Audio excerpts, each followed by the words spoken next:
Justice League number 14, written by Jeff Johns, art by Tony S. Daniel. Last issue, Justice League fighting Cheetah. Cheetah bit Superman. Superman turned to a cheetah. So this issue picks up somewhere in the Congo, and Superman just starts attacking everyone. All the rest of the league, and, he's making cheetah noises like row. And at that point, some group beyond the Justice League shows up. They fire an arrow at Superman, and we see that it is a tribe. And it's like, yeah, Cheetah belonged to our tribe. Cheetah was our thing until Barbara Minerva ruined it. So she has to die so that we can save the cheetah. And Superman turns around and he starts attacking them. They blow a horn, and Superman's like knocked down. He's unable to move. And Cheetah's like, you guys suck. I'm going to be back and I'm going to kill you all later. So Batman's like, Cyborg, can you reproduce that sound from that horn to keep Superman, down? And he's like, yeah, no, totally, let's do it. So they've got Superman down.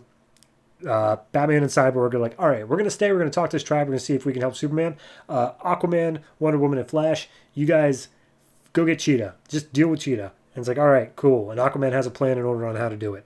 So at this point, Batman talks to the tribe person, and Cyborg's doing an auto-translate thing in order to be able to have them talk to each other. And the woman of the tribe, the leader, is basically like, hey, your friend here, Cheetah Boy, might be pretty special because most people would be dead by now. And he's like, yeah, no, he's kind of the most special person on Earth, and we really kind of need him alive. So we see Flash is already caught up to Cheetah, and she tears at the back of his calves pretty much down to the bone, so he ain't doing so hot running wise.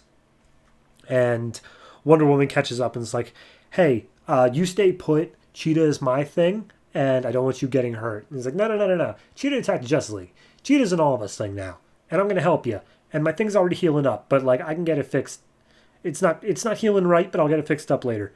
So at that point, Batman is like, okay, what do you know about the Cheetah Magic Tribe Lady? And Tribe Lady's like, okay, we've got this little potion thing.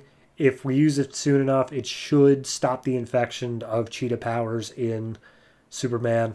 And she drips it on there, and it's just like, okay, here's what you need to know. Cheetah wants to slaughter our whole tribe because we want to slaughter her. She already killed my brother last night, so yeah, we're pretty pissed off at her.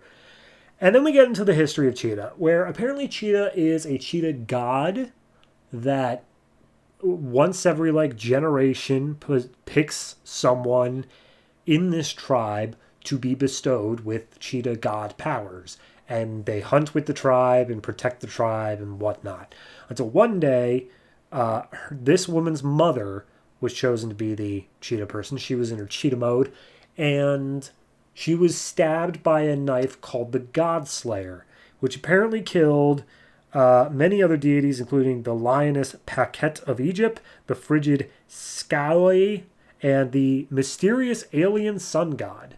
So just in case any of those come up later. Point being is that the other gods just died, but because of the possessive power of the cheetah god, it possessed the God Slayer knife. And then it didn't, move to anyone else until the next person is sliced, which just so happened to be Barbara Minerva.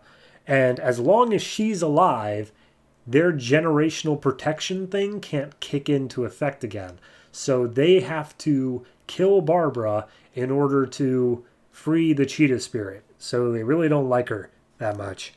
So at that point, we see the fight between Cheetah and Wonder Woman has continued. And Aquaman's plan was basically, hey, let's get her over to the river, and then once she's in the river, I can definitely contain her. So Wonder Woman kicks her off the edge of a cliff down into the river. Aquaman uses some piranhas to hold her still. And yeah, Cheetah is caught. And so Wonder Woman's then talking to Cheetah. By the way, Superman got cured somewhere in there. Wonder Woman's talking to Cheetah, who's now in Belle Reve prison. And Cheetah's like, hey, the tribe told you everything about my cheetah powers, right? Which means the cheetah is not bad. It's me, Wonder Woman. Barbara Minerva is bad. I'm the one who corrupted the cheetah powers. And Wonder Woman's like, I don't buy it. I think that's stupid. So, no, I believe in you. And one day I will let you out of here. Goodbye. And at that point, we see Cheetah is talking to somebody that we can't see, possibly even just using a headset or something. And she says how she's in Belle Reve and she can wait and just to notify her when Black Manta arrives. So something's going on there. And then we get the retcon. And I want to really point out, this is a retcon. At least I think it is. Batman did some research, and as it turns out, Barbara Minerva is not her real name. She is a criminal who has assumed many names, including Priscilla Rich, Deborah Domain, and Sabrina Balarestos. She's wanted for multiple crimes, including fraud, theft, assault, and even attempted murder. She is a bad person who just so happened to get the cheetah. Like, she was posing as an archaeologist, and she got cheetah powers. But she is a criminal first. And one woman's like, I don't like that. I thought she was my friend. I don't even know who I can trust anymore.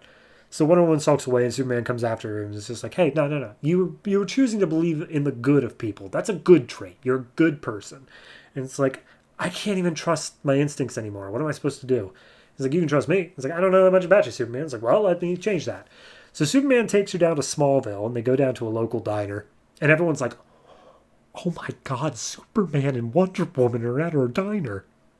And they're having some pancakes, and Superman just points out, like, I wanted to bring you here to show you that these are the types of families that I fight for.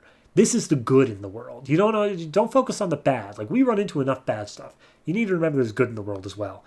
And he takes her to the old Kent farm, and he points out, like, yeah, no, I lived here. This was a place where I was raised, and I sold the farm. The house still belongs to me, and I come back here every once in a while when I need to remember what it is I'm fighting for. And he goes over to Wonder Woman and says, like, look, good things are sometimes just good things. Like, you don't need to look for the bad in them. They are actually good things. And they walk up, they kiss each other, and they start floating up in the air. And then we see an itty-bitty little light on Superman's back, and we see that it's a camera from the sky, and Batman's being a spying prick, watching them make out. And that's where we end off. Okay, so for an issue, this little pair of issues, I like how it developed the Superman-Wonder Woman dynamic, because it really had to sell that. It's very important that they make that convincing. And I think it did a good job. It did a good job of saying, like, yeah, no, we have, these two are going to be a couple, and they're selling it to us as to why they would be a couple. I'm okay with that. I like the aspect that Batman knows, despite the fact they're keeping it on the down low. That's another interesting thing. But of course, Batman would know. Why wouldn't he? But what it really comes down to in terms of the rating here is the Cheetah twist, where no, she wasn't just an innocent archaeologist or whatever she was.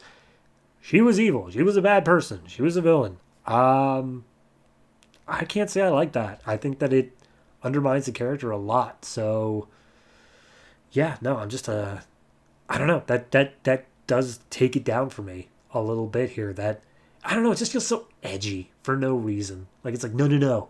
Everyone you know is actually evil. It's like, okay, well, do we have to? So overall, I'm going to say, overall, it's still a good issue. So I'm going to give it a 7. But just know that it would have been higher had we not done Cheetah as actually, like, evil before Cheetah. That was a part I didn't need.